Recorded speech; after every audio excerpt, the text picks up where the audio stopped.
అండి, నమస్కారం అందరికీ.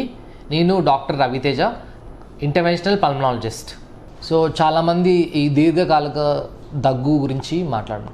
So chronic cough, prolonged cough దేనివల్ల వస్తుందంటే, సో ఫస్ట్ మోస్ట్ కామన్ మన ఇండియాలో మోస్ట్ తరచుగా చూసేది ట్యూబర్క్లోసిస్, టీబీ అంటాం అనమాట.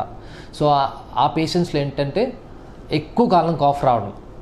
So next most common cause వచ్చేసి లంగ్ క్యాన్సర్స్. ఇంకొకటి ILDs, ఇంటర్స్టిషియల్ లంగ్ డిజీజ్ అనమాట, లంగ్ డిజీజెస్ అంటాం. ఇంకో కారణం ఏంటంటే ఇందాక మాట్లాడుకున్నట్టు chronic obstructive pulmonary disease, COPD. So దాంట్లో కూడా ప్రొలాంగ్ కాఫ్ వచ్చేది.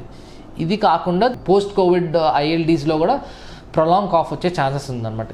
ఇందులో ఏంటంటే కోవిడ్ తర్వాత చాలామందికి లంగ్ ఫైబ్రోసిస్ అయిపోతుంది. సో లంగ్ ఫైబ్రోసిస్ అయిపోవటం వల్ల తరచుగా కాఫ్ రావటం ఇలాంటివన్నీ ఉందన్నమాట.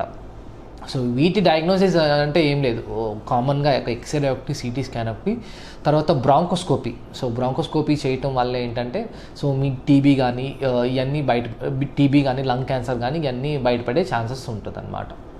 సో ఈ చికిత్స దేని అంటే సపోజ్ మనం బ్రాంకోస్కోపీ చేసిన తర్వాత టీబీ అని తేలింది.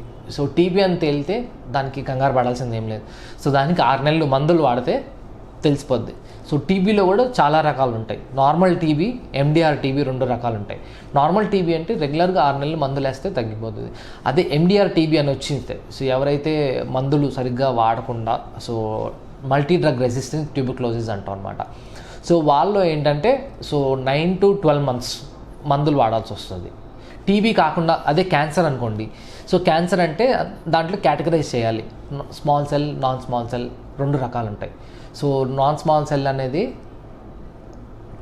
కొంచెం లెస్ డేంజరస్, స్మాల్ సెల్ అనేది చాలా డేంజరస్ అనమాట, అంటే చాలా ఫాస్ట్గా స్ప్రెడ్ అయ్యే ఛాన్సెస్ అనమాట. సో ఎంత ఎర్లీగా డిటెక్ట్ చేస్తే అంత ఎర్లీగా మనకి ట్రీట్మెంట్ చేసి బయటపడే ఛాన్సెస్ చాలా ఎక్కువ ఉంటాయి అన్నమాట.